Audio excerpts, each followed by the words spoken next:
I had a following on Instagram, but still you have to restart and they have to relearn who you are and what kind of content I'm making, because I'm making different content than I was ever making. So they have to relearn who you are, and it takes a couple months of consistent posting for them to figure out who that is for it to start hitting. Like I finally started getting videos to hit 1,000 views on Instagram. I personally have a whole Notion database, and I put different content and ideas in different places. Like I put the ideas I have for videos in one place in one database, and then the ones I have for different newsletter ideas I have in another place that get organized into different categories for depending on what kind of article that might be. And really, once I get there, once I'm like really at max following, the thing I'm most excited about having a following is being able to test like headlines and things on to post a story and actually get like a couple hundred votes on a poll, so that I can be like, oh, okay, let's go with that one. That one seems to be the best. A/B testing and whatnot, yeah. Yeah.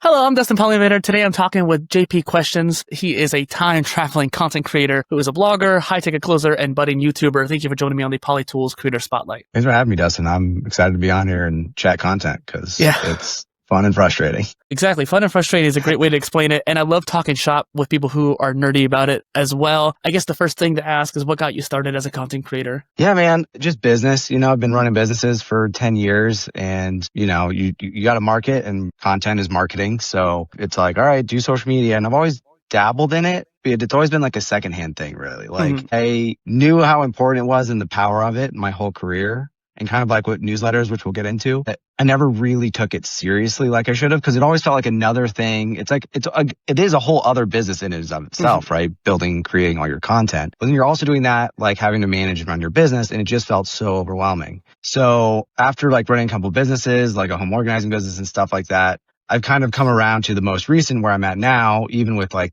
the Time Traveling Salesman newsletter, realizing like, okay, let's really take content creation seriously and treat it like its own business and like put as much focus and emphasis there, because that's the place to start. And I think as we go forward in society right now, it's just such a powerful tool to be able to leverage having that audience. Like if you have that, you can it gives you a tremendous freedom and ability to do a lot of different. I've had a lot of guests as of late talk about the business to content dynamic or dichotomy, if you will, because you need to have content to market your business. But then also too, a lot of content creators need to have a business mindset in order to monetize what they're doing.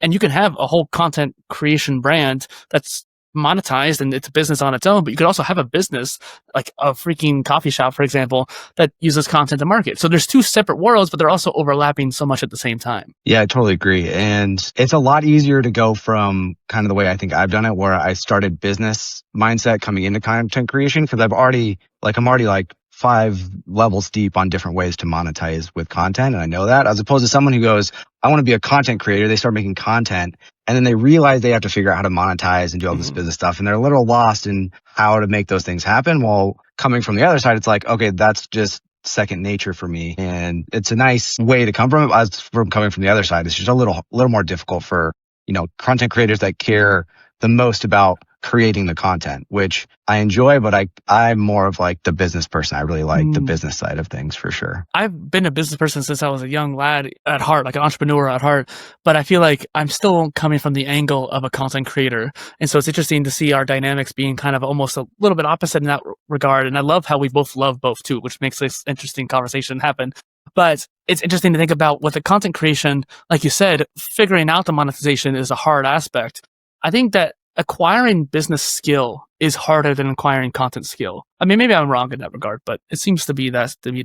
Coming from the business side is definitely easier for that person, because they're doing like a lot of things that people miss on business is just also picking what software to use, like, and knowing those things. And if you have that background, you kind of can just go and be like, okay, I kind of know what I need to do here, setting up the systems as well. You're going to like really think about your content system and your creation systems. Well, someone who's just creating content, it's going to take them longer to figure that. They'll figure it out eventually, but like they're not going to think about those things. Like me coming in, I'm thinking about my whole content schedule and like how I'm trying to refine and make everything as streamlined as possible, especially moving video around. Like that's what I hate about doing video. Like I don't like doing video at all. And I know it's like what you have to do and I'm biting the bullet on it and I'm doing it.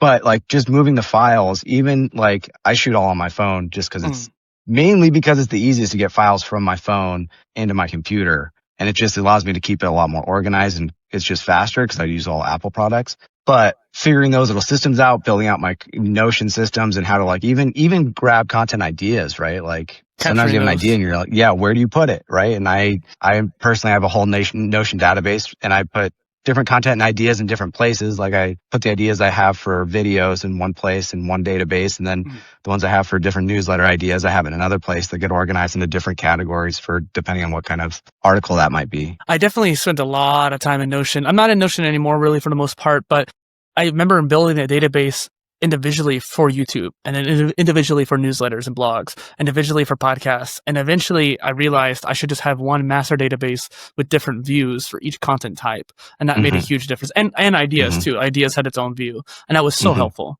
Yeah. Yeah. I mean, that's what makes Notion so powerful, is your ability to have that one place, and then you just categorize based on a thing, and you have all your views there. So when you're going into it, you're not having to be like, which one am I going into? You're just going into one page, and then you tap on your little top tabs, tab. Yeah. One thing we were talking about before the call, and I know we'll probably get pretty nerdy on, is like the tools and like Beehive, for example, but you were mentioning the business mindset with the tools. And something that came to mind was how to describe the three main like newsletter tools.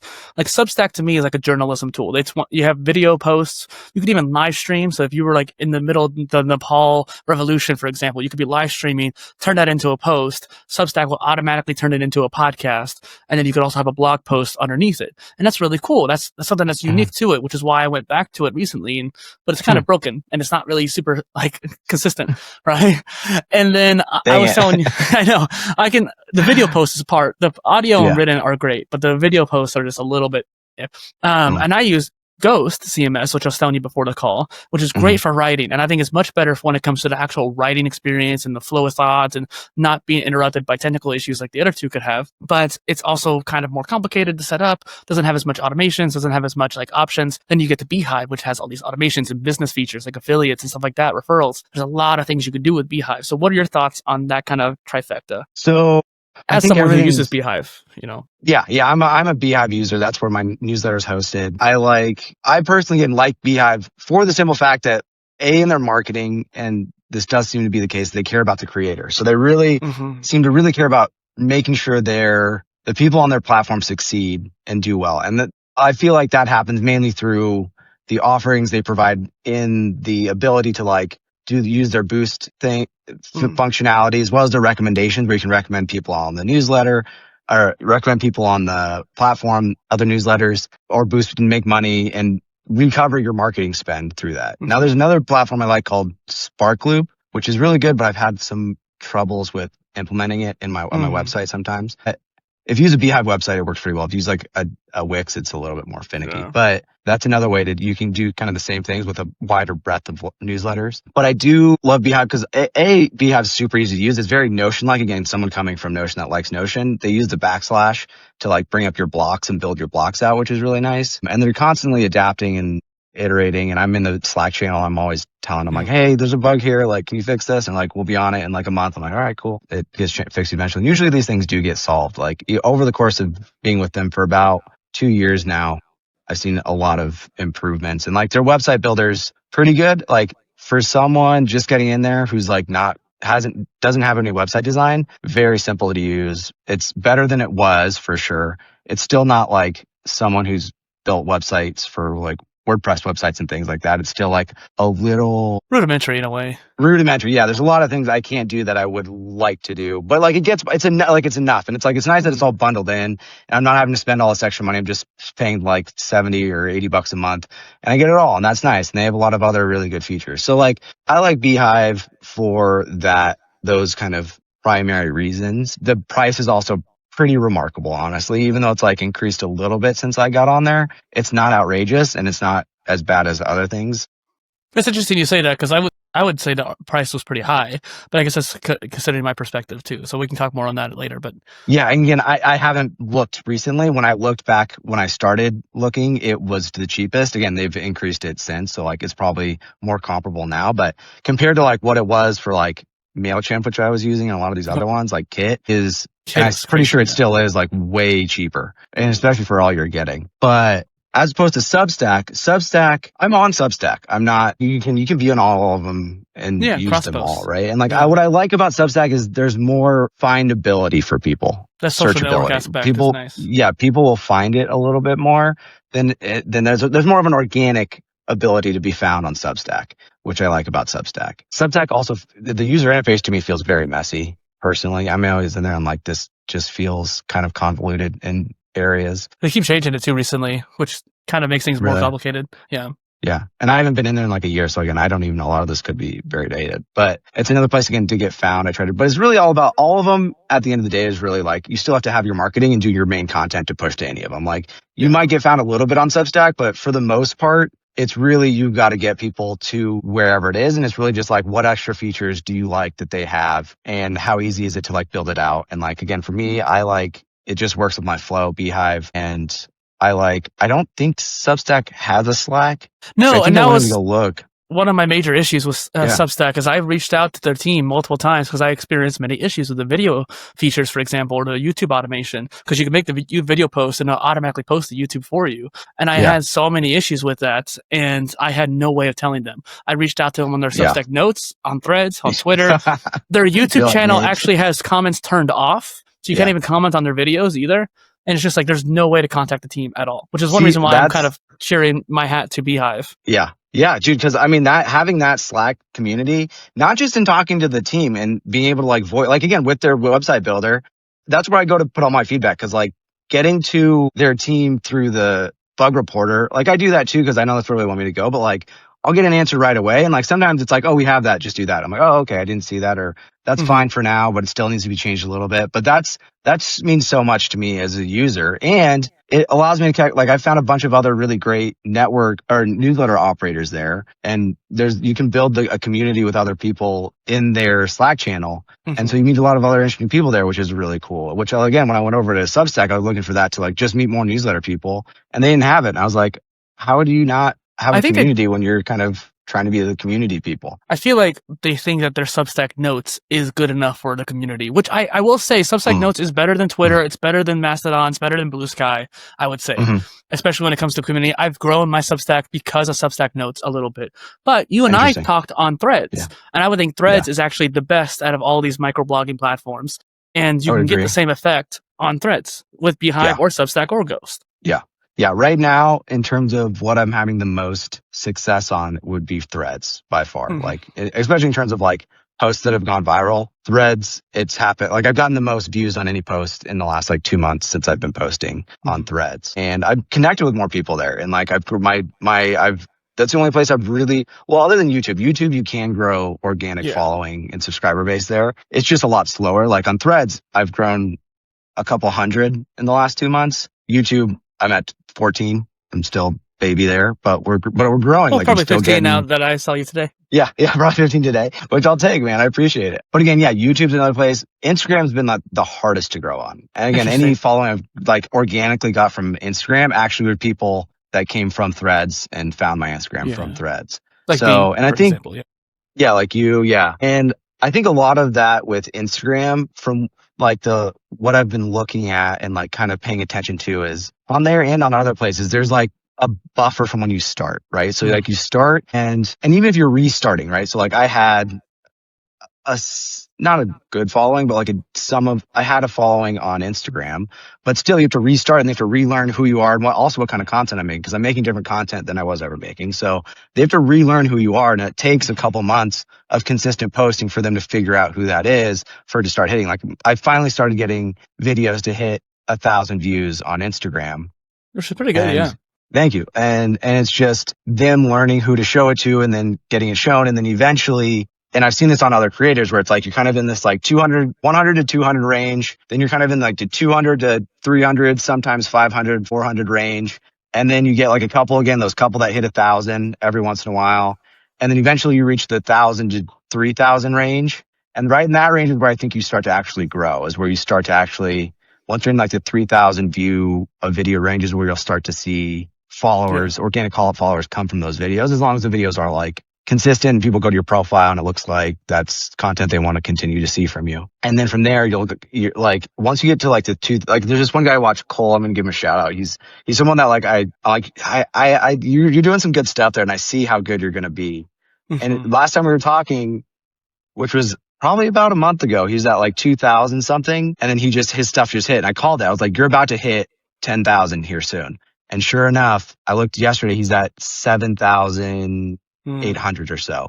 And like his things, and now he's in that like 10,000 to 70. He's getting a couple of his videos are hitting 70 to 80,000 views. One hit 800,000. And then once you get in there, then you're good to go. It's interesting to think about too. I'm curious to see what your workflow is, especially considering that like right now it seems like Threads or the Beehive newsletter, Instagram and YouTube's a little bit siloed from what I can tell. I can almost see a really interesting workflow where you start off with your Beehive newsletter, you turn that into a video, then you take that and make clips for the YouTube Shorts and Instagram Reels. Even Threads, you can toss those Reels on the Threads for the heck of it too. So my newsletter is different and weird. It's like normally I would totally agree with that way of doing it. But my newsletter is a science fiction newsletter. So like it's all story based, right? So it's about this guy, John Constant, the Time Traveling Salesman. And so basically I have a separate Instagram for him, also a separate YouTube and a separate Threads where like you can go and talk to him. And like I have him going out right now and telling people like, oh, your stuff blows up. You might be hearing from him later today. But he'll like go out onto people's art and be like, oh yeah, I remember when this sold at Christie's for $2.5 million. And that may or may not have been me. But that's kind of how I do that content. And then like the content from there, like you mentioned, I read the stories out loud. So like that's kind of how those become there. But I can only read the shorter, the Dreams of a Time Traveler ones and the Dreams of an AI, unless I do them in two parts, which I'm playing with more a little bit now as parting out videos. But like I can do the longer ones on YouTube, which I probably need to do. So like it's weird. It's hard to just like pull it directly out. I'm trying to figure out exactly how to do that still and how that, like if that content plays well and if it works and if people like it, which a couple of those videos that I've read have done decently well. So there's stuff there. You should consider TikTok too, because you can do long form on TikTok. Yeah. Up to 60 minutes. Yeah. I mean, right now, kind of, I'm just trying to not overwhelm myself. Like, True.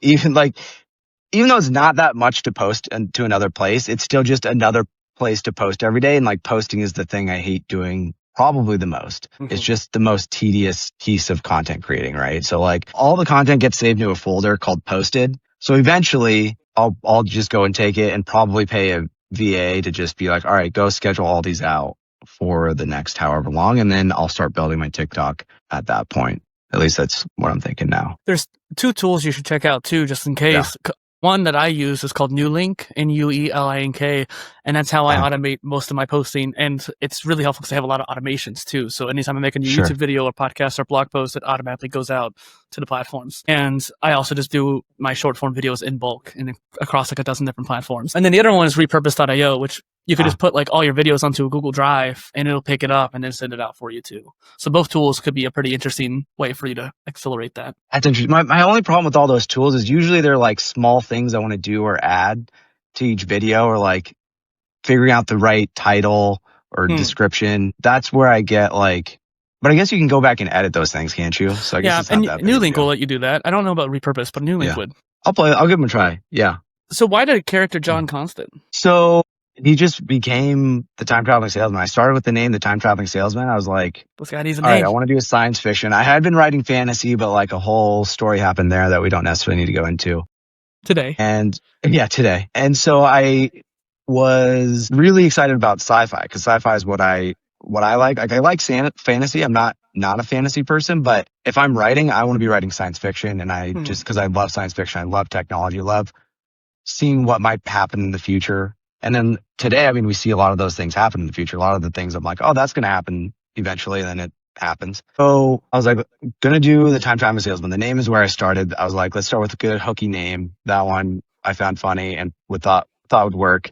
And so I was then like, next step is character. Who is this person going to be? And I went with John mainly because I found it funny that like so many characters are named John and it's just such a generic name that I found that to be hilarious. So I was like, let's go with John. And then I was like, okay, I need something that plays with a good last name. I thought of Constant because Constant is in science. It's what they refer to light as. So the C is constant. It's the speed of light.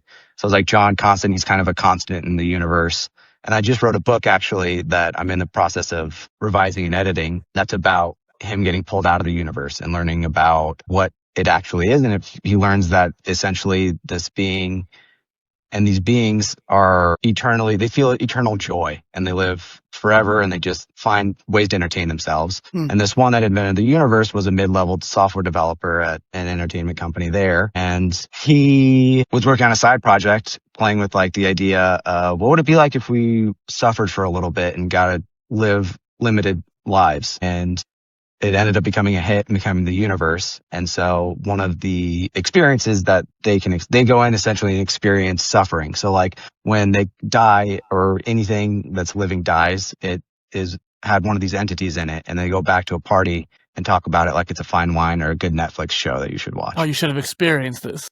Yeah, exactly. Oh, you got to try Billy. His suffering as a kid was tremendous. Like it was so great getting beat by my dad. So I didn't get too beat by my dad. That's just like an example. Yeah. But this is John's story, and that's part of why he's one of the most sought after to experiences, because he gets pulled out and has to go through this traumatic experience of learning the truth of the universe. Do you think that the Beehive newsletter is going to lead into the release of that book so you can have that momentum build up? Yeah, somehow. I'm still playing exactly how the release will go. I need to get into KDP and Kindle Publishing and make the release link. I'm probably going to do that this week, the pre-release link. But yeah, right now I'm trying to get people to sign up on the newsletter so they can get notified about when the book releases. And I'll probably do some small things leading up to that in some regard. But I don't know. I don't know exactly when I'm going to release the book. Mm-hmm. I mean, it's definitely going to be after the first of the year. It might be a lot later because I also have a couple other books I'm going to release. One is the Time Traveling Salesman's Employee Handbook. So that's I wrote the book on time travel and how to time travel, how to handle dictatorships, communist regimes, how to make money time traveling, and then obviously how to sell because he's a time traveling salesman. Would that be like a lead magnet for you? Potentially, yeah. I'll see. I mean, I will probably use it. That was the intention at first, actually, was to put it on Amazon and use it as hey, here's a free book, and then hopefully it led to the newsletter. And then I think I am going to use it as a lead magnet. I'm still figuring out how to get lead magnets to really work for this. Right now, what I'm working on is kind of that thing of hey, sign up, and then John will tell you your future. I've been trying to test out different headlines for that. And then another one I'm working on releasing is basically a set of wallpapers with different questions that he uses to meet people on trains and planes and automobiles, and just ways to it's basically how to make new friends while traveling. Yeah. Could be a card game. Yeah. I know that Beehive started doing courses or something like courses, digital products. I mean, so you can probably just put a lot of that stuff on your Beehive itself too. Yep. Although right now I don't think I can use that. Yeah, they've been kind of slow release on the roll. Pro. Well, there's just some things, if you don't have the Max, they have their different tiers. And I don't have the top tier. I have the next to top tier. Yeah. But at some point I'll get that. And right now I'm not releasing a bunch of products at the moment, so I'm not too worried about it.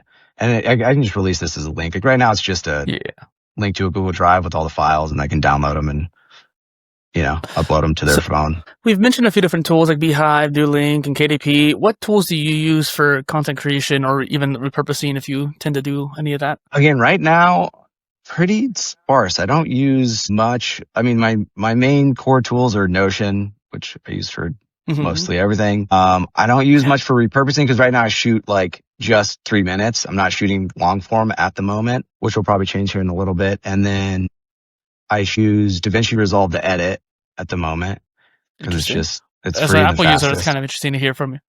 Yeah.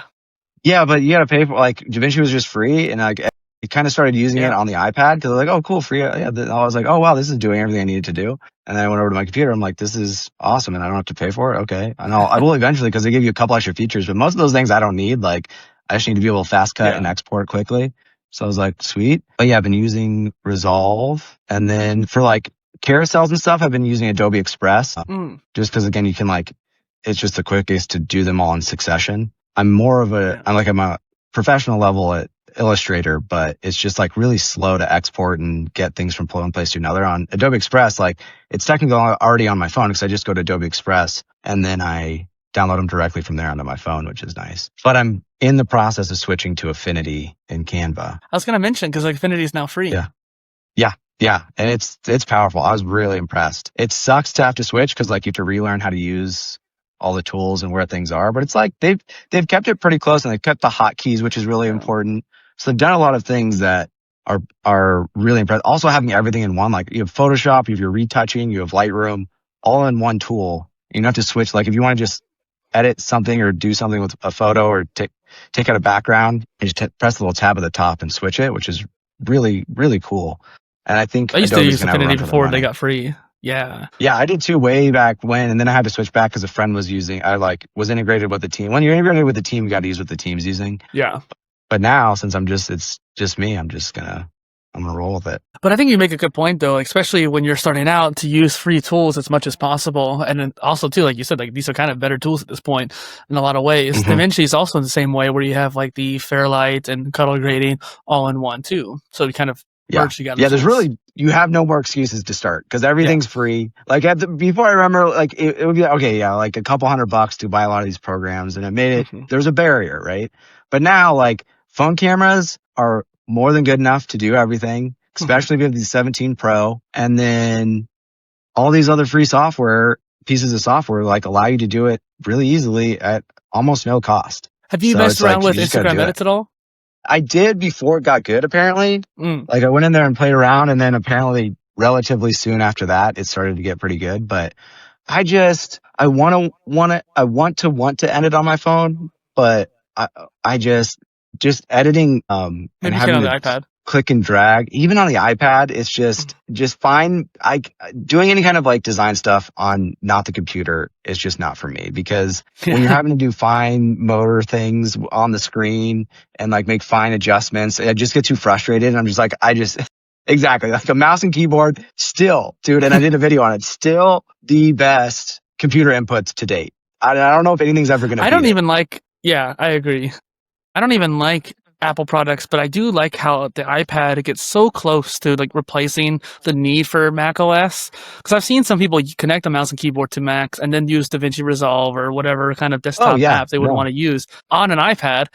And like they're basically using it almost as if they're doing a laptop, which is crazy to me. Yeah, I mean, expect in their last update with iOS 26 that happened, where they really gave you a pointer. They used to have just a circle. I'm like, what is this? Make that pointy, please. And then it's fine. Yeah. And they finally did that. And so the dock too, I think. The dock at the bottom with all your apps that we're talking about. Yeah, that's been there. I think so. Yeah. But they made it so that they made just Windows work properly, like you intended, like you expect them to on a computer. The only thing that they don't have that keeps me really from using it as like a standalone computer, which I think it could be pretty close, is, well, there's two things. One, they don't have different desktops. I use different desktops to stay organized. So like I'll have one program on one desktop.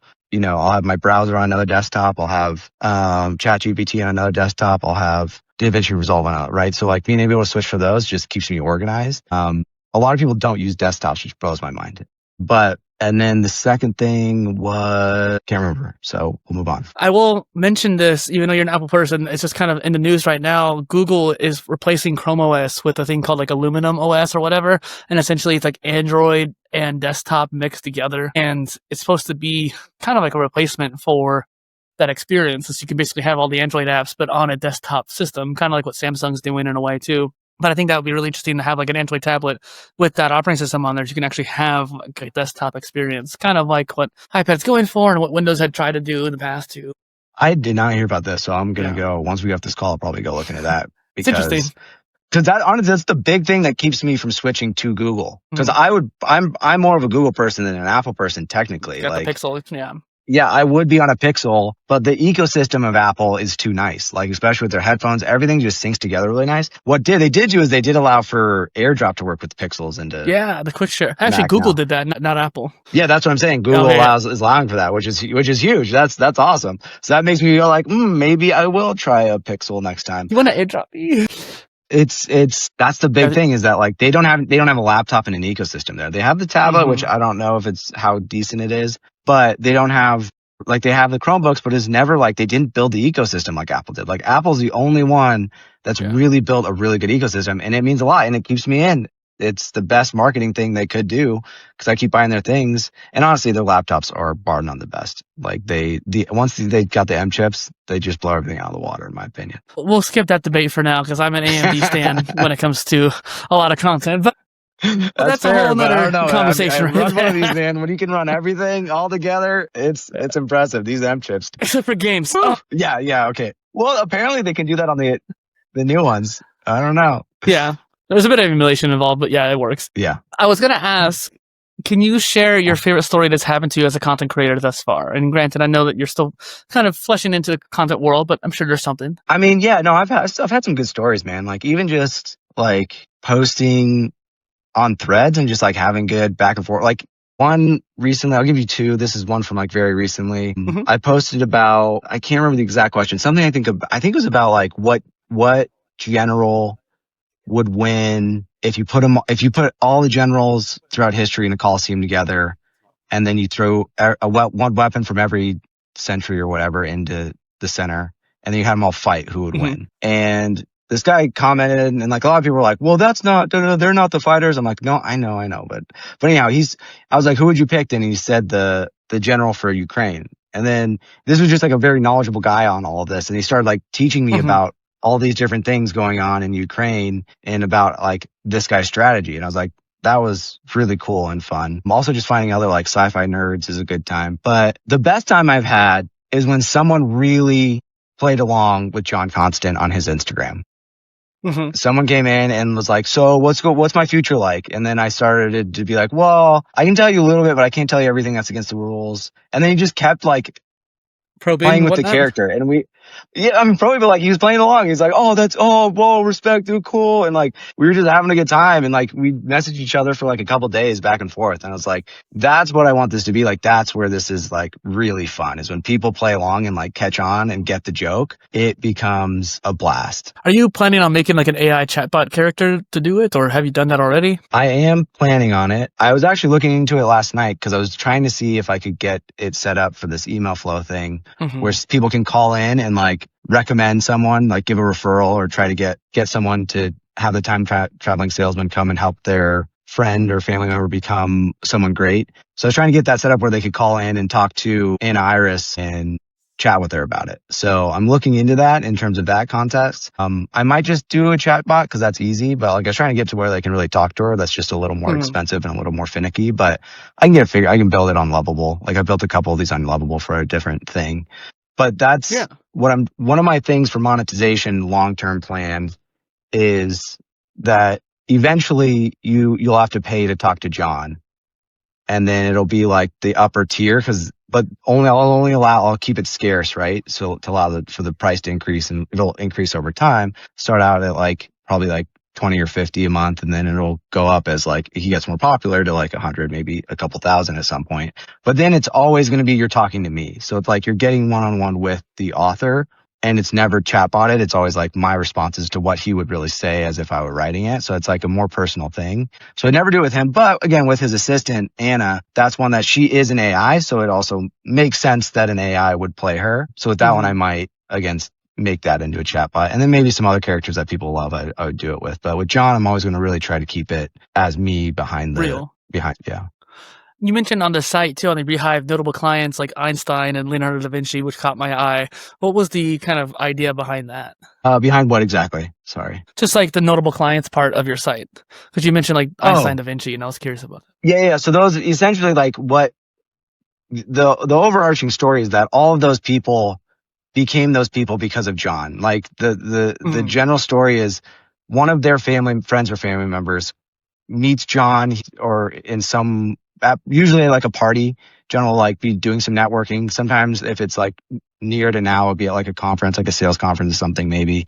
But he's usually at a party because he likes to party and drink and get high. And so he'll like give out his card, and certain people will call and be like, hey, I wasn't sure if this was real. And he's like, and usually Anna screens first, and then he gets on. He's like, yeah, no, like good. I remember you. What's up? And then he'll have to sell them. I'm like, hey, this is real. Here's the possible opportunities that we can provide for your family member, which like is someone that already has some potential, right? And we'll make sure that they pull this off, and we can, and here's what the timeline can happen. And there's a different price. And the price is essentially that they get to record the experiences of these people coming up with their ideas. So like, it depends on how much of the recording they get to keep and use is the deal. So we get this much of this recording. If we get like 5 hours. Yeah. So anyhow, he will then go once he sells to the family or friend or family member.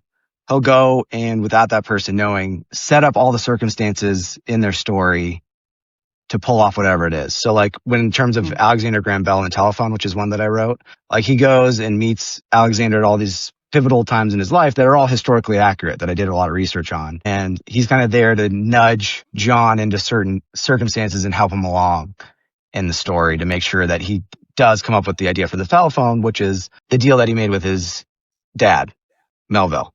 And then since he records that, and then that's what the Source Industries, which is the company that John works for that invented time travel. And it's kind of, again, another layer of entertainment. They essentially sell the experiences of these great people throughout history. You plug in a little device on your temple and it's like a immersive VR experience where like you are that person. What? Like Assassin's Creed. Exactly like Assassin's Creed, except you're not manipulating and moving it. You're just, you're not, I mean, it might be an assassin if that's the person, but you're just experiencing them coming up with the idea for the telephone or whatever firsthand as if they were doing it. And it's like the hot thing in the future, essentially. When you write about Da Vinci, feel free to pick my brain.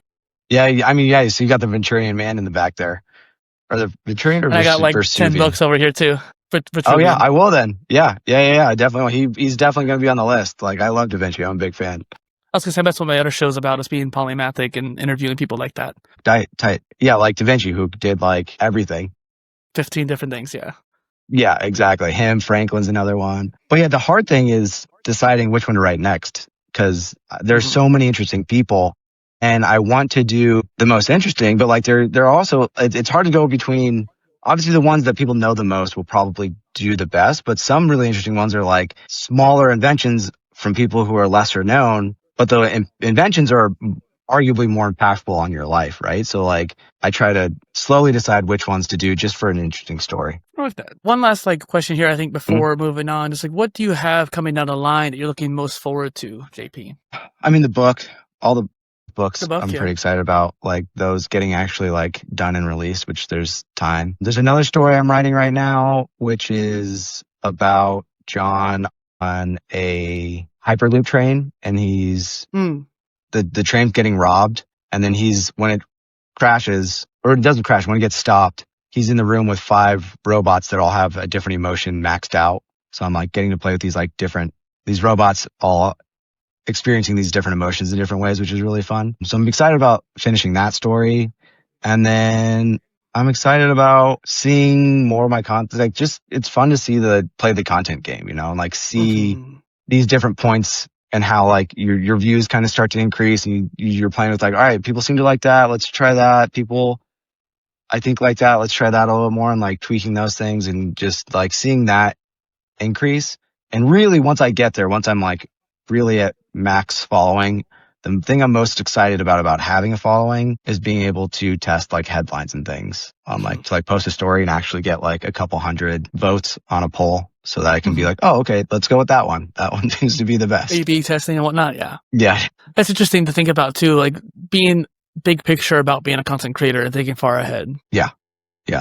You gotta keep that stuff in mind, I think, too, as you're building in like this stage, because it can get very demoralizing when it doesn't feel like it's moving, like there are plenty of days, as I'm sure you know, where you're like, this doesn't feel like it's getting anywhere, and I don't even know if it is going to, is this even going to work out? Fuck, I don't know. Most likely not, but they say it's just keep going. And like a lot of it is like, I think a big thing too is just to be like, all right, do it for a year, be consistent for a year, just commit to 1 year, 1 post every day, and then see where you're at after that. And if you're nowhere, then like, okay, maybe it isn't going to pan out. But like, there's a good chance that like just being consistent for that long, the very least, you'll get pretty good at it. There's definitely a lot of drudgery and like slow moments. This channel that you're on right now is one of many that I do, and it only has a couple hundred subscribers, but it got 230,000 views for the last year. So obviously something's doing right. It's just not growing fast as I would probably like.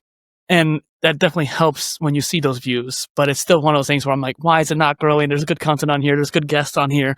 I'm like, just want more views. Dude, seriously. The hard thing too about like smaller pieces of content like this and smaller content creators that get people like you get, like those people are so interesting. I'm sure you've told and heard so many fascinating, interesting stories that people would love to hear. But the problem is they're not quite as recognizable as like your Jordan Petersons or your John Hubermans. Mhm. Like those people just get clicks because people are familiar with them. Like so much of it isn't necessarily that person's more interesting. It's just that they're more familiar, right? And like that's the challenge of content creation is like becoming familiar. That's really essentially what it is at the end of the day, is people just become familiar with who you are. And then hopefully you're saying interesting things that they want to hear more of. And it's so frustrating, but yeah. I mean, as we grow, we're going to find more and more people who are interested in our content. And if people are interested in you, JP, where can they find you online? Yeah, you can find me JPquestions on Instagram and Threads. And then it's also JP_questions on YouTube. And then you can find John at